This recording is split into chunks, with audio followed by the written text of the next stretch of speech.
just want to talk about Trikonasana and give a few basic tips on how to proceed with the posture. So, usually we start in Samasthiti and we turn and jump the feet apart or step the feet apart. And we're making a triangle, so the distance that I'm creating between the feet, I'm trying to work from the same length that comes from the heel to the groin, same distance between my feet. This way we make a nice triangle. The first thing to do is turn the right foot to point to the end of the mat. The back foot would be at about a 5-degree angle so that the heel would be slightly behind the baby toe. And we have to understand that the initial movement, once we have the foundation, which is the feet pressing into the floor and creating an action where we lengthen up, the initial movement comes from the hip crease.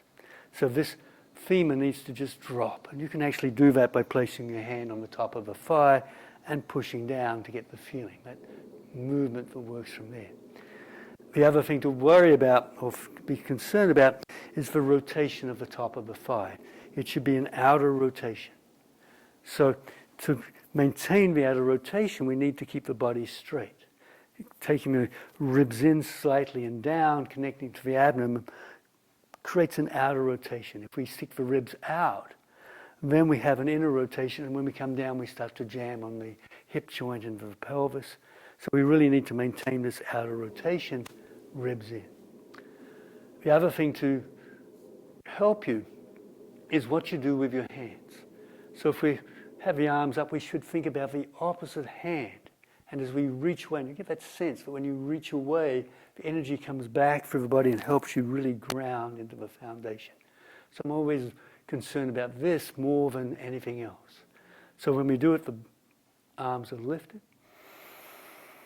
Then we exhale, reach away with the opposite hand. So it's here, reach, exhale, femur drops, we come down and reach for the toe.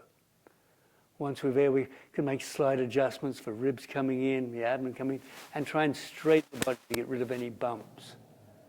And then breathe.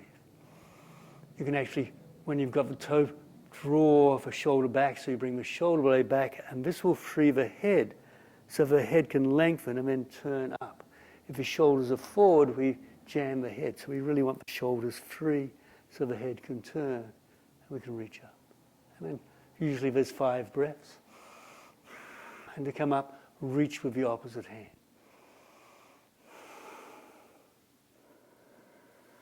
And then turning to the other side, adjusting the feet, looking the opposite way, ribs in, exhale, come down. Shoulders draw back, ribs are in, navel in, tailbone tucks, outer rotation of the leg, freeing the hip. And again, stay 5 breaths.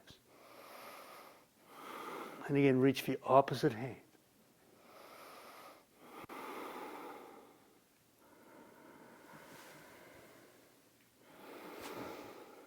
Okay, so I just want to show you that again very quickly on a different angle. So I'll show it from this angle. So we're here, the foot turns, and again we're concerned with the body. The arms are slightly in front, and by pushing slightly in front, it'll bring the xiphoid process in, connect to the bandha. If we do a back bend, then this goes to an inner rotation, and then we jam when we come down. So we really want to get the outer rotation, creating this, connecting, and breathing in, reaching the opposite hand.